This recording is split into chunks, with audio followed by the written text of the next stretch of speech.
Bonjour à toutes et tous, citoyens éclairés, salam alaikum, welcome, hola, que tal.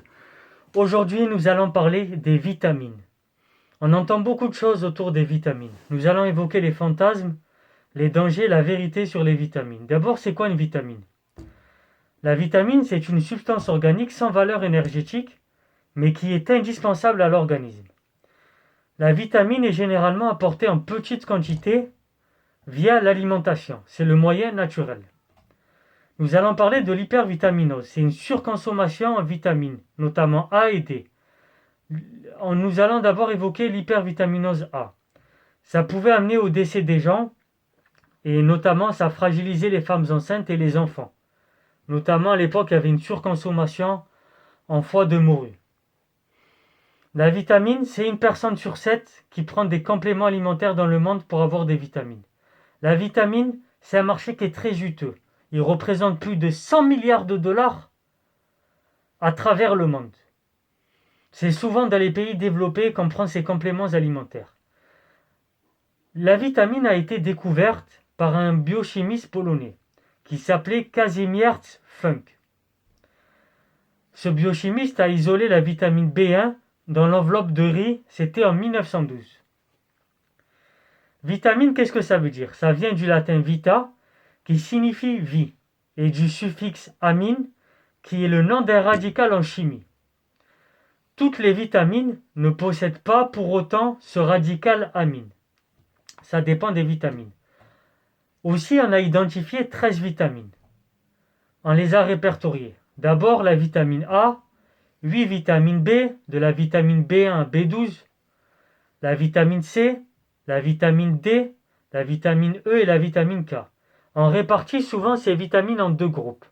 D'abord, le premier groupe, c'est quoi? C'est des vitamines qui sont solubles dans l'eau. C'est les vitamines V, B et C. Ensuite, les vitamines solubles dans la graisse. On distingue là la vitamine A, D, E et K. Nous allons évoquer la maladie du scorbut qui a fait des ravages au 19e et au début du 20e. Ça, c'était une maladie qui était due à une carence en vitamine C. La vitamine C, pour rappel, c'est l'acide ascorbique. Elle se traduisait chez l'être humain, cette maladie du scorbut, dans sa forme grave, par un déchaussement des dents d'abord, ensuite une purulence des gencives, des hémorragies et qui entraînait malheureusement souvent la mort des gens. Cette maladie a été distinguée à la Renaissance. C'était en accompagnant les premiers explorateurs maritimes mondiaux qu'on s'est rendu compte de l'existence de cette maladie. Elle a aussi sévi sur Terre, et comme je viens de vous le dire, sur mer, jusqu'au 19e, début 20e. Il aura fallu attendre 1930 pour l'avoir pleinement reconnue comme une maladie de carence alimentaire. Donc c'est très récent. Dans sa forme historique, le scorbut a pratiquement disparu de nos pays industrialisés, surtout en 2022. Mais malheureusement, cette maladie reste encore d'actualité dans les populations précaires, dans les pays en développement, dans les pays pauvres, notamment en Afrique. On retrouve aussi malheureusement cette maladie lorsqu'il y a des guerres, lorsqu'il y a des famines, dans les camps des réfugiés qui ne bénéficient pas d'aide alimentaire, etc. La solution, c'est quoi? C'est de prendre du citron et de l'orange. Ça permet en effet de combattre cette maladie du scorbut. On peut se poser une question, est-ce que nos aliments contiennent moins de nutriments qu'avant? On entend souvent cette allégation. Et malheureusement, c'est plutôt vrai. Les innombrables études qui ont été menées sur le sujet nous indiquent que globalement, la concentration de certains nutriments a tendance à baisser. Aux États-Unis, a été menée une étude sur 43 fruits et légumes. Cette étude, elle avait été publiée en 2004. Cette étude, elle avait indiqué des concentrations moindres, notamment en vitamine C, 20% en moins, 15% en moins pour le fer, et 16% en moins pour le calcium, ou encore 6% en moins pour les protéines dans nos aliments que nous consommons malheureusement aujourd'hui. Mais cela s'explique par différentes raisons.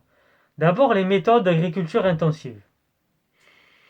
La sélection de certaines variétés au détriment d'autres variétés pour des critères esthétiques malheureusement, ou des critères qui répondent aux besoins de production, comme la taille ou la couleur, a fait aussi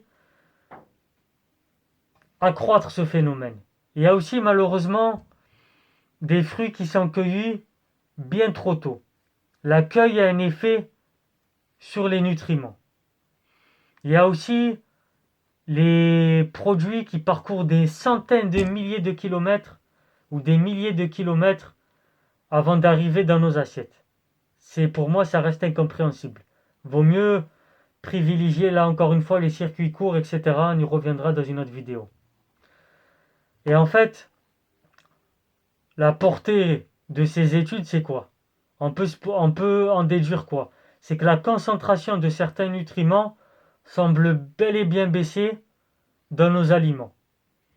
Ça aussi, malheureusement, c'est dû aussi aux produits phytosanitaires, outre ce que nous venons d'indiquer et d'expliquer.